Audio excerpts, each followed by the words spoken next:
Greetings and salutations. My name is Marcos, and I am back in the Ash Ketchum cosplay to discuss everything that was announced during Pokemon's 30th anniversary presentation.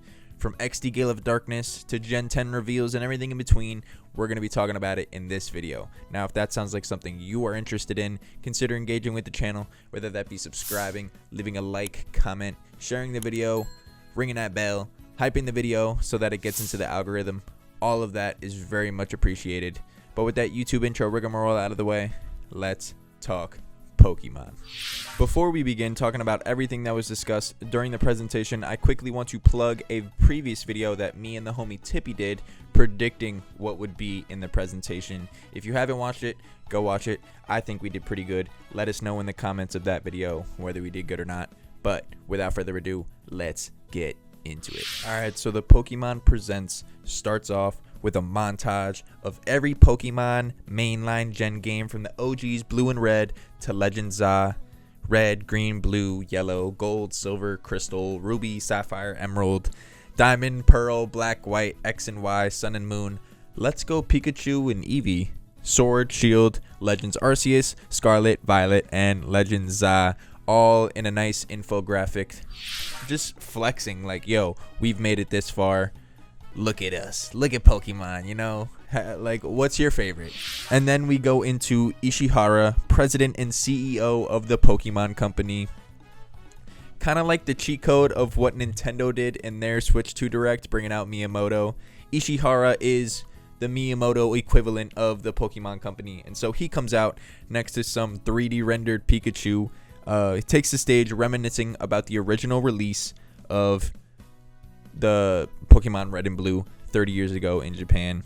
151 Pokemon were in the original. Now 1,025 were, in quote, have been discovered. I like how he used that terminology instead of like, oh, we made 1,025 Pokemon. They're like, yo, we've discovered, like, yeah.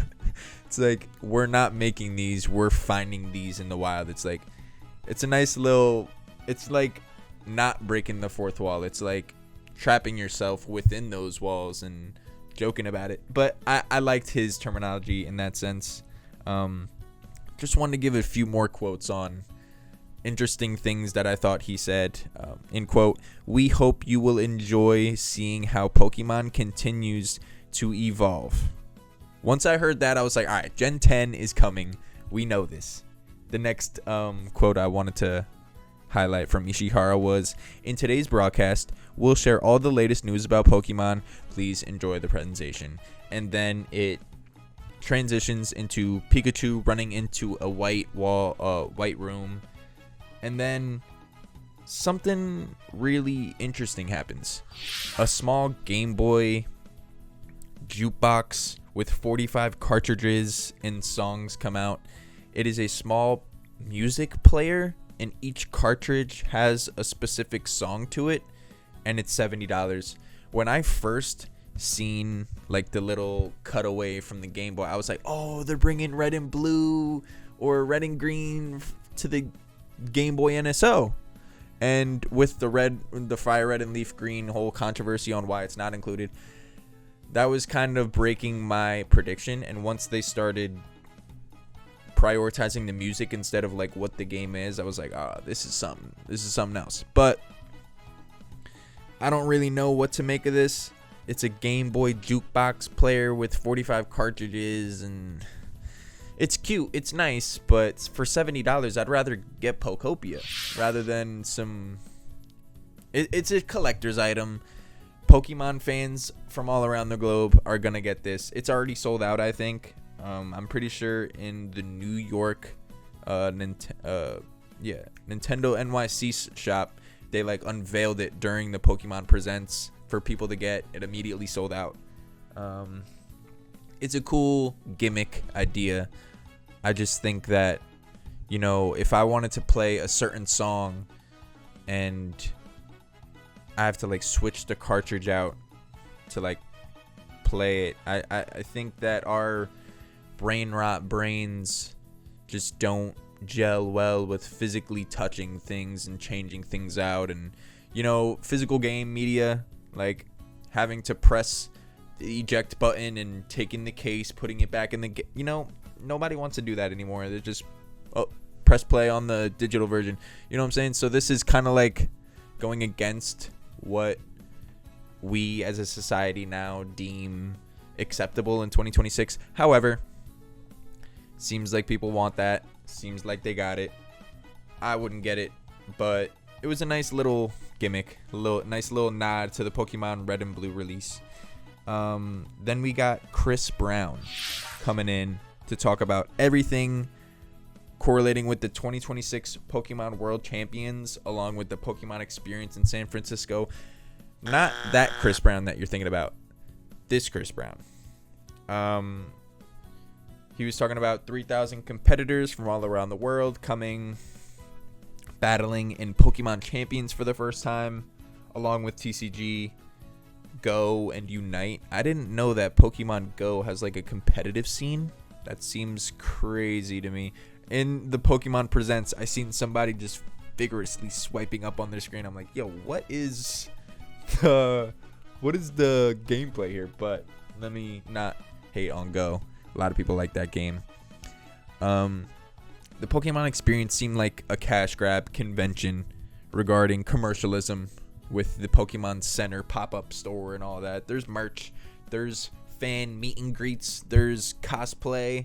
I seen some nice Team Rocket cosplay. Me and my girl, funny enough, I got this outfit from Amazon last year. Me and my girl played as Ash and Umbreon, funny enough. But we had a Team Rocket cosplay going.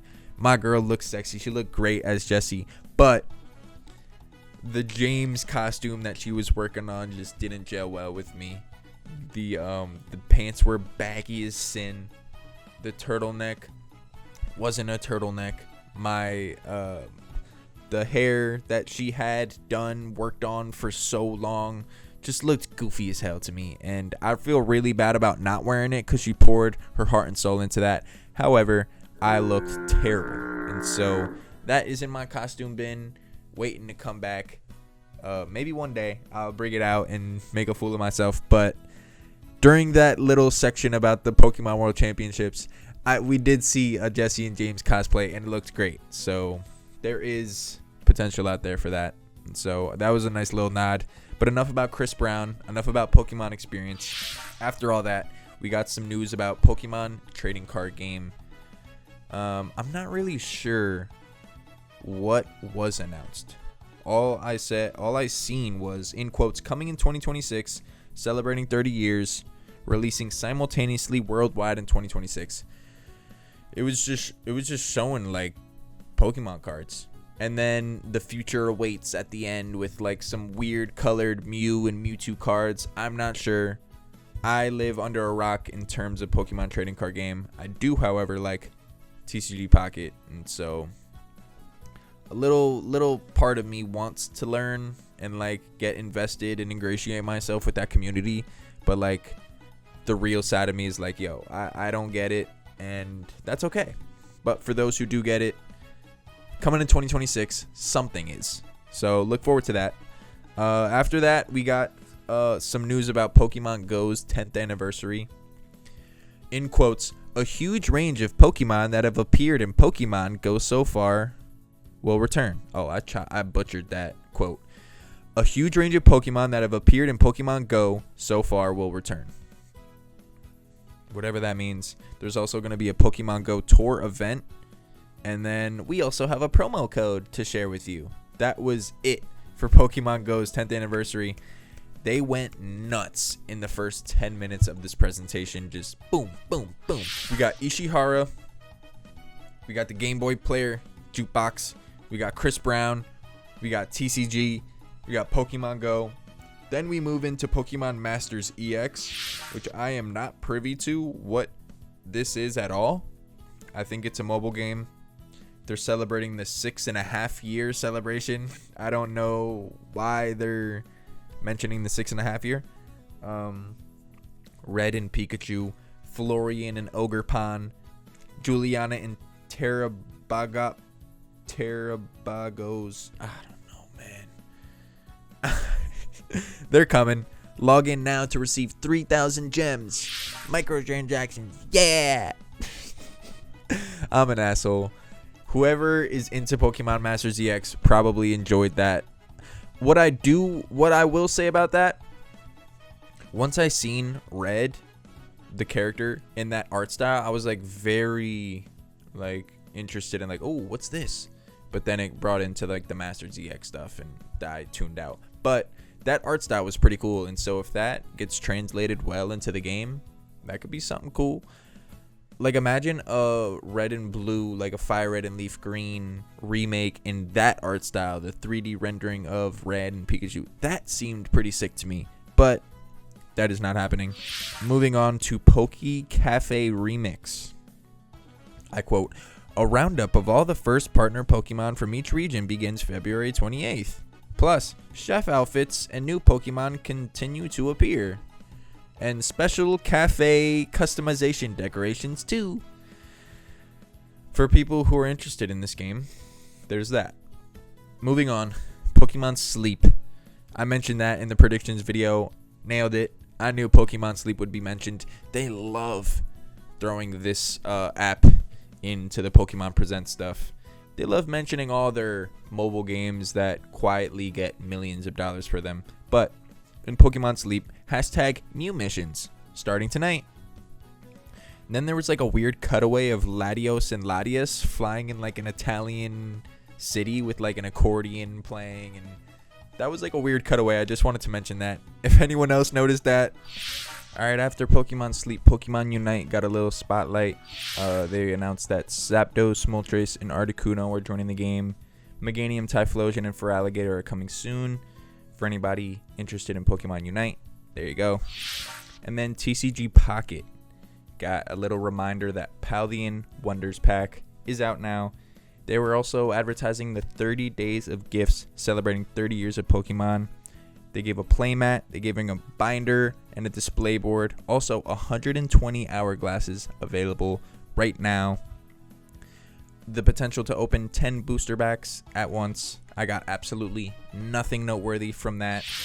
Me and my girlfriend opened that during my break at work, and yeah, it was just like a lot of new cards, but no EXs, no nothing. Thank you though, I appreciate it. In 15 days, I'll get another 120 packs, and then at the last 30th day, they'll give me another 120. So they didn't have to do that. I appreciate it. I'm a big TCG Pocket fan, but something I'm also a big fan of is Pokemon XD Gale of Darkness.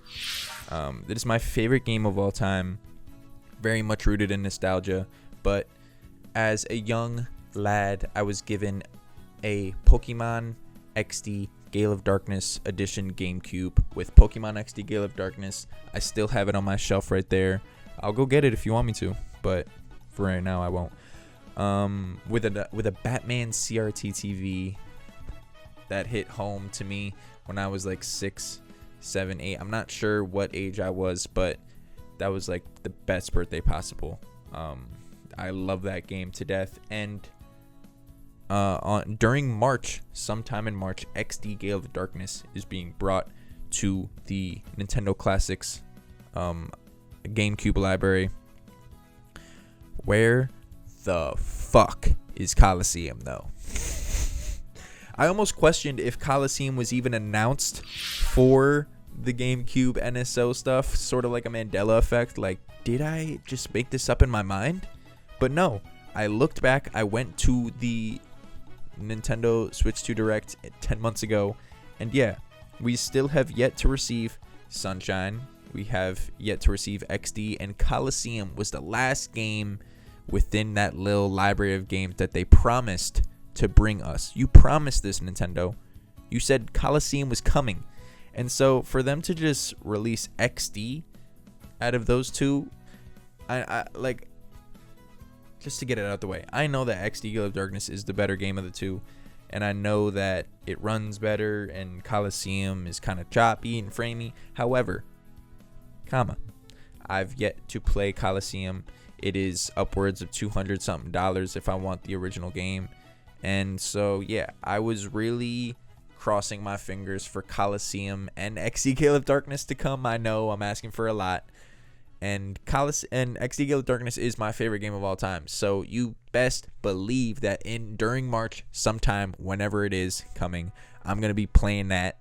But what happened to Colosseum? Colosseum came out first in the GameCube's lifespan. So for them to release XD before Colosseum doesn't really make much sense to me. But yeah, I can't be picking and choosing. Beggars can't be choosers. I was begging for this to happen. So XD, I love you to death. You're going to come into March, but where is Colosseum? All of that was announced within the first 10 minutes, by the way. Then Utsunomiya, sorry if I'm butchering that. Utsunomiya, Chief Operating Officer of the Pokemon Company, comes to bring us the meat and potatoes of the show. Starting with Pokemon Champions. It was a cool commercial involving little kids, adults on the bus, a nice little stadium type of thing. It is going to be a Switch/mobile game. We've already known this, but the Switch release is planned for April of this year. Mobile planned for later this year. Then they talked about Legend Z, Mega Dimensions DLC, spoiling Mega Evolutions, Mega Garchomp Z. Not really the biggest fan of this type of stuff, but for those who are, there you go. Then they brought out Pokemon Pokopia. They were talking about Stereo Rotom, which is aka DJ Rotom, who he likes to be referred to as. He's like a music player. Then they brought out a Greedent, which is like some chipmunk type of thing, but he likes to be referred to as Chef Dente. And they help you cook meals. There was like a hide and seek multiplayer just mini game that they were playing, Dittos turning into objects. It was giving me Call of Duty prop hunt vibes. And so that could be potentially a cool thing for Pokopia people to do when the game drops on March 5th. There's also a free Ditto rug available as an early purchase bonus. That looked pretty sick. I want that in real life, but I thought it was a real life thing, but then it was like in-game type. I was like, shit. And then they gave us an infographic showing everything they've announced thus far. They were like, yo, look at everything we just showed you. And then they're like, all right, we got one more thing. I know this was all cool and all, but just wait and see. Then Pokemon Winds and Waves get shown off. It starts off with a sketchbook with some nice piano, like reminiscing about all the mainline gens with cool concept art. Then 2 Pikachu-ish characters that look like they're on vacation say what's up. Transitioning into the world of Pokemon Wind and Waves. Just off the bat, the region itself looks dope. It seems to be some Southeast Asian type of Indonesia, Philippines type of area. There was lush rainforest. There was like an aquatic city. There was an aquatic city that looked like some Bora Bora / getaway. The region looks stunning. The visuals look impressive, to say the least. In my notes, I have water with an exclamation mark. The lighting, the shadows, the sunset, all of this looks way better than anything we've ever seen in a Pokemon game. There's different areas like caves and volcanoes, forests, beaches, swamps, jungles. It was impressive, and it was overwhelming to say the least as a Pokemon fan. Looking at previous Pokemon titles and then looking at this, it's like, yo, y'all were cooking. Then they showed off the 3 starters. We got Brout, a little yellow bird with green accented beak and eyebrows. I had in my head like, yo, that looks like an Angry Bird from the jump. And now I'm scrolling through thumbnails, and all I see is green Angry Bird. I'm like, they did it first. But no, I had that same idea in my head. And then they show off the fire starter, Pombon. Looked like a dumbass looking orange Pomeranian looking thing. I'm not a fan of that type of breed of animal, not gonna lie. So everybody who's saying that Pombon is the starter to go for, I'm just like, yo, that's the least of my concerns. Because then we got Gekwa, which was some blue, bug-eyed, gecko-looking thing. Now, Gekwa is the thing that I'm going to go for in Winds and Waves, but I seen there was the green Angry Bird, there was a red Pomeranian, and then the blue, like, gecko from Geico as, like, the meme for Gen 10 starters.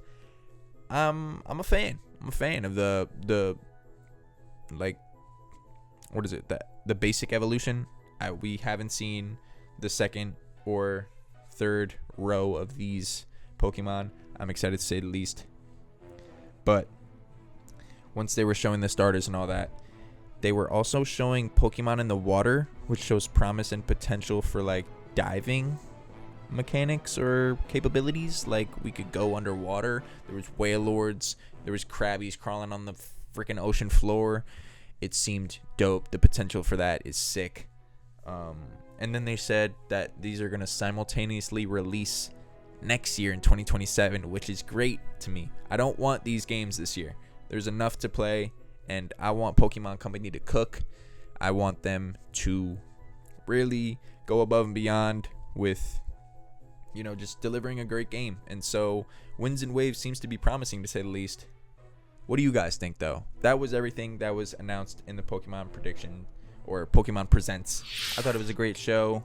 It was hype. However, where's Colosseum? XD Guild of Darkness is my favorite game of all time. So for me to not have played Colosseum is kind of a real bummer. And for them to have promised it 10 months ago, and for them to release XD first and foremost, it's kind of like me scratching my head and the Rock little eyebrow thing. In that predictions video that me and Tippy made, we were talking about potential TV adaptations, the Wooloo and Pichu series. I think that was the Wallace and Gromit collaboration with Pokemon. I really want to see what that's about. Pokemon Concierge, love me some stop motion. But yeah, everything else was really hype. However, where is Colosseum? That's it for me, though. Put your thoughts in the comments on whether this presentation was good or not. Give it a little grading, huh? How would you grade this presentation? I'd give it a solid A. Now, if Colosseum was there, S for sure. But the Gen 10 looked great. NSO. There was also a plushie that keeps going on my timeline of some Game Boy inspired Pikachu, black and white, fat Pikachu. Where was this announced at? Because I think it's a Japanese exclusive, which makes sense. Everything Japanese is, better than what we get. But yeah, I want that. And so, what else did you find interesting in this presentation? List it down in the comments. But enough about that. I appreciate you for hanging out with me, talking Pokemon. But until the next video, I love you. I appreciate you. Goodbye.